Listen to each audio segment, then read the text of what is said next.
कहते हैं खून का रिश्ता कभी नहीं टूटता। एक बहन अमीर हो जाए, दूसरी भूखी सोइए, तो क्या रिश्ता जिंदा रहता है? एक दिन अनाया को स्कूल का नोटिस आया। माया ने पूछा, बेटा क्या हुआ? चिंता क्यों कर रही हो? क्या लिखा है उसमें?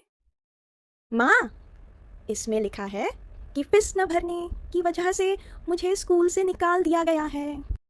बेटा, माँ चाह कर भी तुम्हारी पढ़ाई का खर्च निकाल नहीं पाएगी, पर तू पढ़ना चाहती है ना? हाँ माँ, मैं पढ़ना चाहती हूँ। ठीक है, मैं तुझे तेरी मासी के घर छोड़ आती हूँ। वहां पर अच्छे से पढ़ाई करना। एक दिन कमला अपने देवर के घर जाती है। अरे दीदी, कैसी है आप? मैं बढ़िया।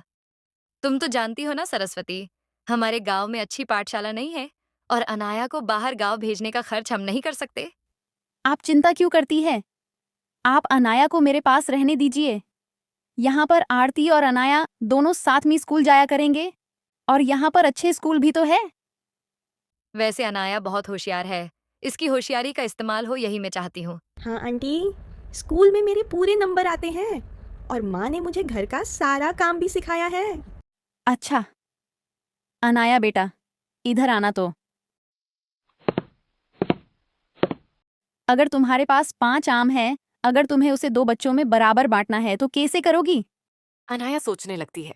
मैं तो दो दो आम उन बच्चों को दे दूंगी और एक मैं खा लूंगी।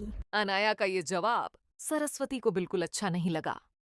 फिर भी वह कहती है। हाँ हाँ हाँ, होशियार तो है। तुम चिंता मत करो दीदी, इसे यही रहने दो। सरस्वती अपनी बालकनी में बैठी होती है। तभी वह अनाया को आवाज लगाती है। अरे अनया, कहाँ हो? जरा इधर आना तो।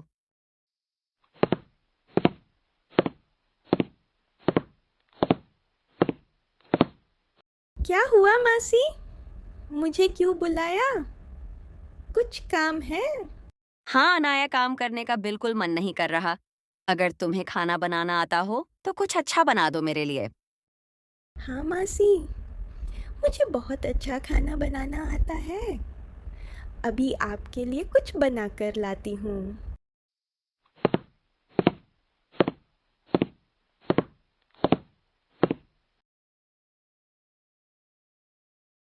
कुछ कहकर अनाया बहुत कुछ बना ले आती है।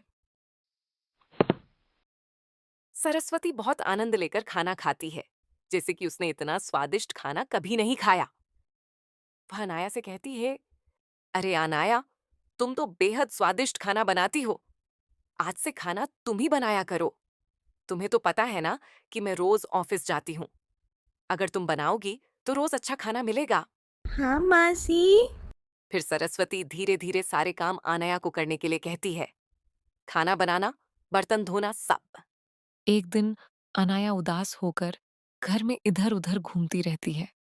तभी वह अपनी माँ को फोन लगाती है और सारी बात बताने लगती है। उसकी माँ पूजा सारी बातें ध्यान से सुनने लगती है।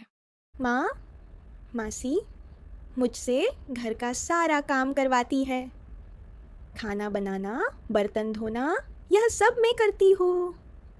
और इसमें मुझे पढ़ाई का समय नहीं मिलता। ठीक है बेटा, मैं सरस्वती से बात करती हूँ। एक दो काम है तो ठीक है, लेकिन तुम कह रही हो कि सारे काम तुम ही करती हो। ठीक है माँ, मैं फ़ोन रखती हूँ। शाम को अनाया पढ़ाई कर रही होती है। तभी सरस्वती गुस्से से वहां पर आती है। वह अनाया से कहती है। क्यों अनाया, मेरे बारे में बहुत कान भर रही हो अपने माँ के पास? नहीं मासी, बिल्कुल नहीं। आप ऐसा क्यों कह रही हैं? मैंने तो माँ को ऐसे ही कॉल किया था। तो क्या हुआ अनाया? अगर थोड़ा काम कर भी लोगी तो क्या बिगड़ जाएगा? और वैसे भी तुम रात में पढ़ाई किया करो। ठीक है मासी। आरती के पापा उससे उसकी पढ़ाई के बारे में बात कर रहे होते हैं। तभी अनाया वहां आती है। अरे अनाया, तुम कब आई? मुझे तो पता भी नहीं। काका, बस अभी अभी आई हूँ, 2-4 दिन हुए। सरस्वती ने बताया कि तुम यही रहने वाली हो। तुमने स्कूल में एडमिशन कराया कि नहीं? नहीं काका, मैं आरती के साथ उसके स्कूल जा रही थी, लेकिन मासी ने कहा कि जब तुम्हारा ई एडमिशन करेंगे तब जाना। क्या अभी तक तुम्हारा एडमिशन नहीं कराया? मैं आज ही स्कूल वालों से बात कर कर तुम्हारा एडमिशन कराता हूँ। अजी सुनते हो, आरती दिन रात मोबाइल देखती रहती है और बेचारी वो अनाया इतना काम करके भी रात को पढ़ाई करती है। देखो सरस्वती, पढ़ाई करनी है या नहीं वो तो बच्चों के हाथ में है। हमसे बता सकते हैं और कुछ नहीं। लेकिन पढ़ाई तो करनी पड़ेगी। कल अच्छे नंबर से पास नहीं हुई तो क्या करेंगे? जो मेहनत करेगा, पढ़ाई करेगा, वो अच्छे नंबर से पास होगा। चलो अब मुझे जाने दो, मुझे देर हो रही है। अब परीक्षा का रिजल्ट आने वाला होता है। सरस्वती बेसब्री से आरती और अनया दोनों का इंतजार कर रही होती है।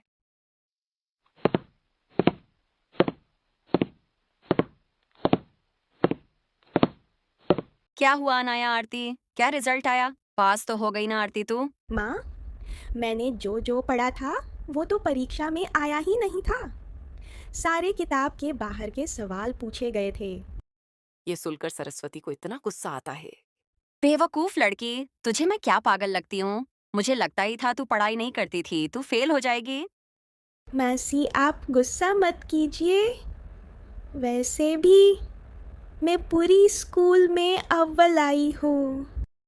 तुझसे मैंने पूछा, बीच में मत बोल। वैसे भी तू जानबूझकर आरती को ताना मारेगी। निकल जाओ यहाँ से दोनों की दोनों।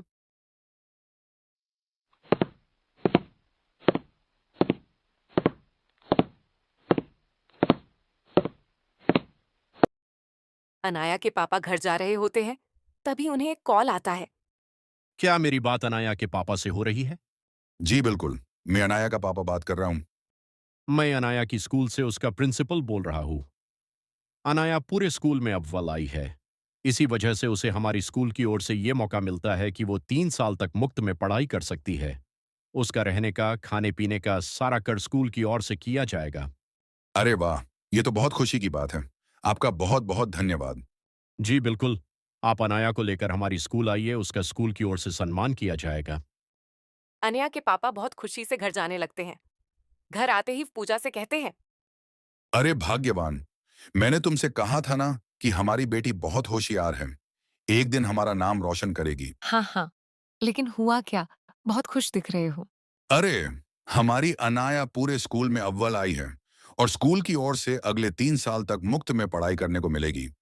अरे ये तो बहुत अच्छी बात है। अब मेरी बेटी को सरस्वती के घर में रहने की जरूरत नहीं पड़ेगी। एक काम की जब अभी जाइए और अनाया को लेकर आइए। ठीक है, मैं अनाया को अभी लेकर आता हूँ।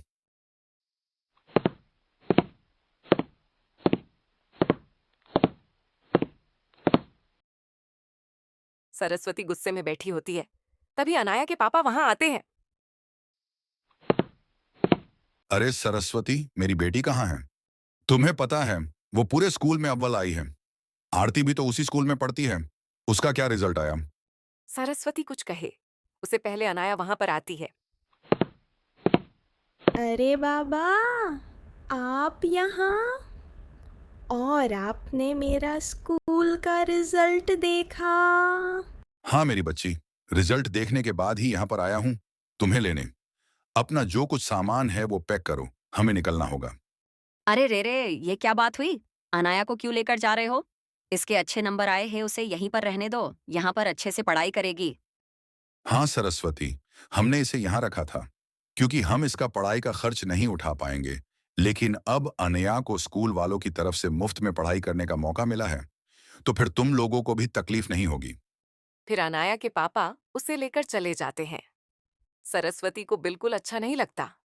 इसलिए नहीं कि अनाया जा रही है, बल्कि इसलिए कि अब से सहारा काम अकेले करना पड़ेगा।